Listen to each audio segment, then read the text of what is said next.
So the next thing I wanted to talk about is concavity. And concavity is really the same thing as curvature. So the way that you determine concavity is by looking at the second derivative. Okay. So if I were to summarize, when the second derivative is positive, that means it's concave up. And when the second derivative is negative, that means it's concave. Second derivative is negative, that means it's concave down. So I've drawn a series of 4 pictures. This guy is concave up and increasing. This guy is concave up and decreasing. This guy is concave down and increasing.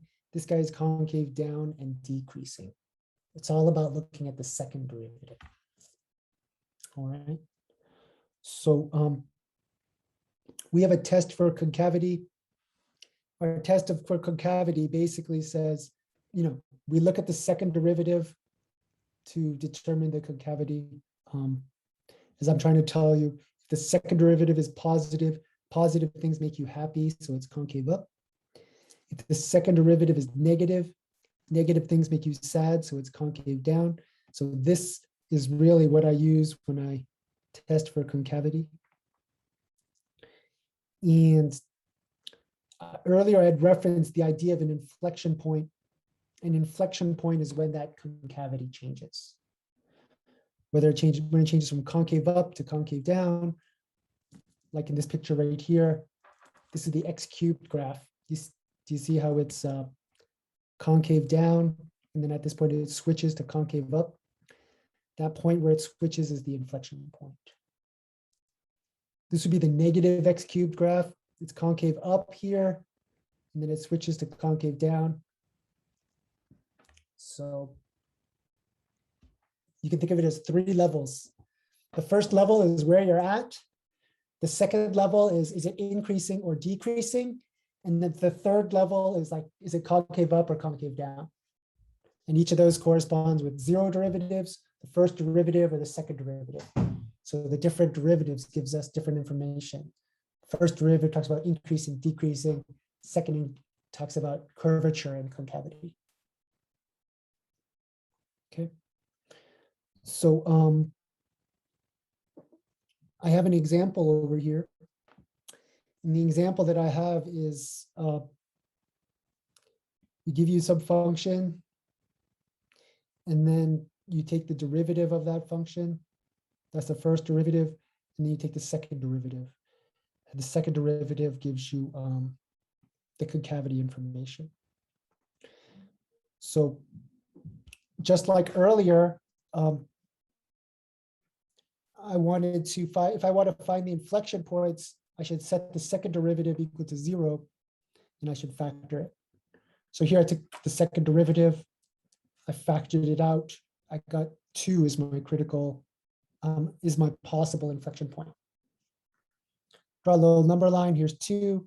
I can use a test point on this side to show it's negative. That means it's concave down. Use a test point on this side to show it's positive, it's concave up. So I'm going to have some in-class practice for us on Thursday. And we're going to be working on finding intervals of increase, decrease, intervals of concavity. And I want to show you a method that uses tables and not test points. Okay. These were the 2 test points that I used to check. Did anybody have any questions about concavity? I made a lot of videos on this subject, and I'm not sure if we watched it, but we can work on some examples. So why don't we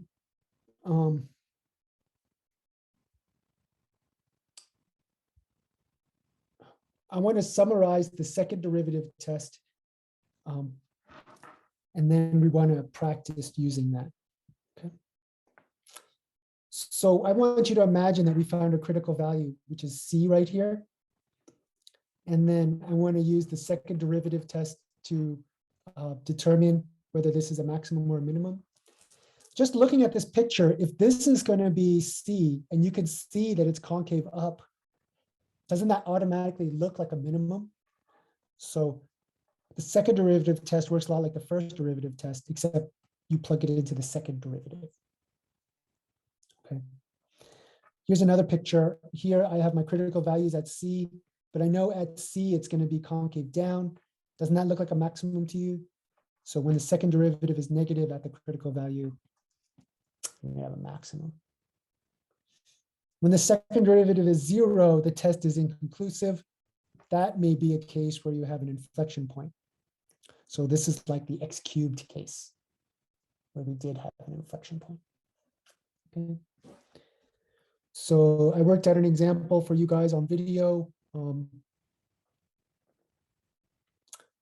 And you got your derivative. You factor that, you got 3 critical values. And then we plug into the second derivative to classify the 3 critical values. So again, when the second derivative is 0, it's inconclusive. When the second derivative is negative, negative things make you sad. That makes this guy a local maximum. And when you get a positive second derivative, positive things make you happy. That gives you a local minimum.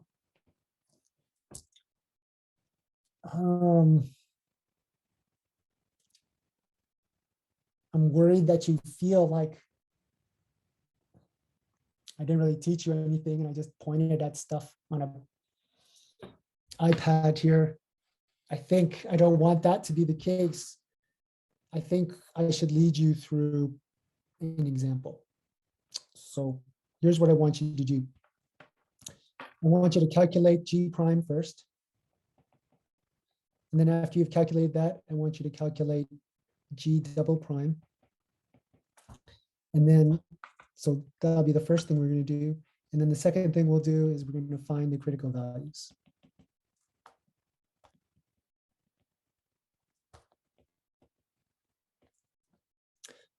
So why don't we do that first? Take a few moments to do that. And then I'm going to lead you through the second derivative test so that you can classify these guys. Okay.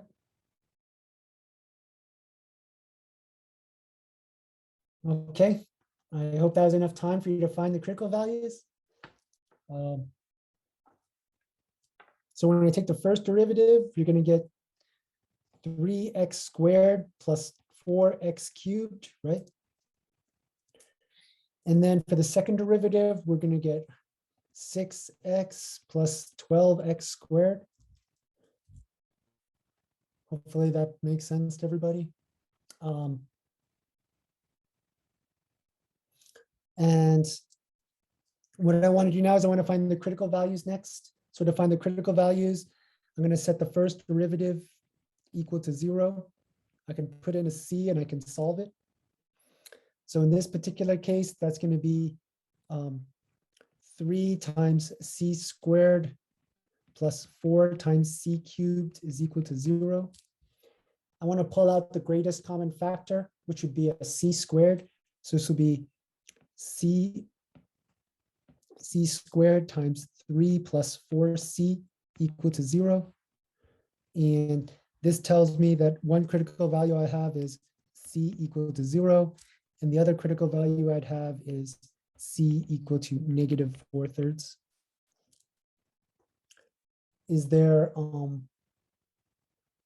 any questions about getting these 2 critical values? I could explain more if you needed more of an explanation.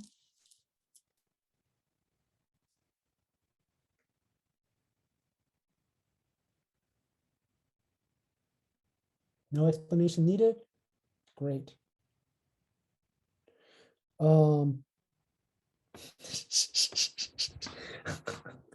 Yes, Luciano, you're absolutely correct. Sorry. I feel like an idiot now. Let me be more careful. I have 3 plus 4c is equal to 0.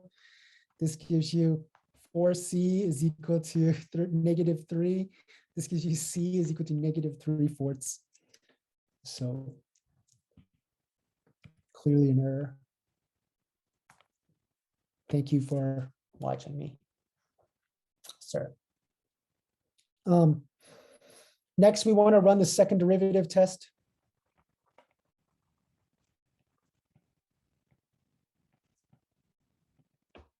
So we need to calculate G double prime of our first critical value. That's going to be 6 times 0 plus 12 times 0 squared. It's equal to 0. So this is inconclusive.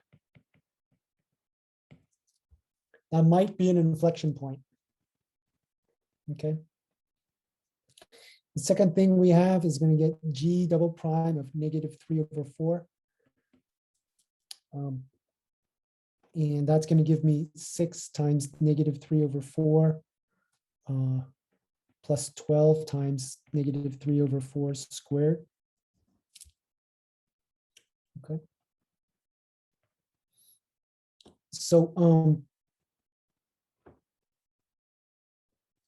you can pop that into your calculator. When you do that, you are going to get a positive number. I'm just pausing for a second because there's another way we could do this. So one way is with your calculator, you're going to get a positive number. Positive things make you happy. That means you're going to have a minimum. So this means we have a min at C equal to -3/4.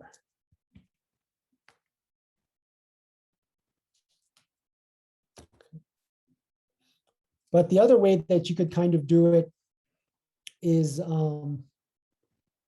you could really factor this derivative. So you could come over here, you could pull out a 6x, and you'd have a 1 plus 2x like this.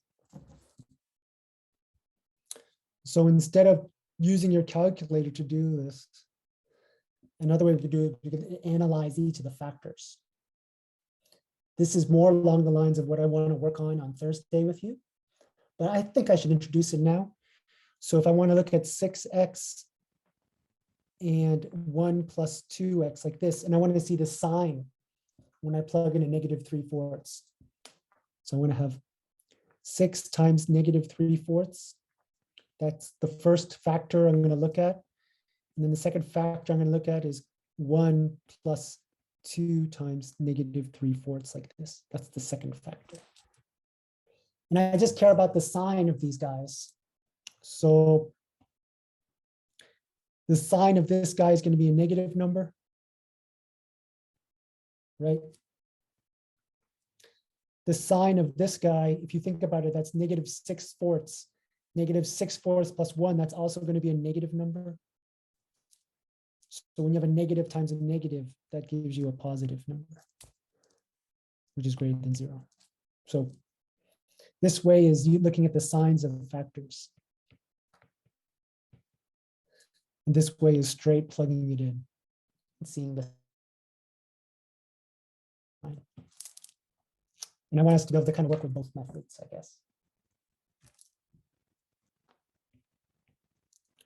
Does that make sense to everybody? Does anyone have any questions for me?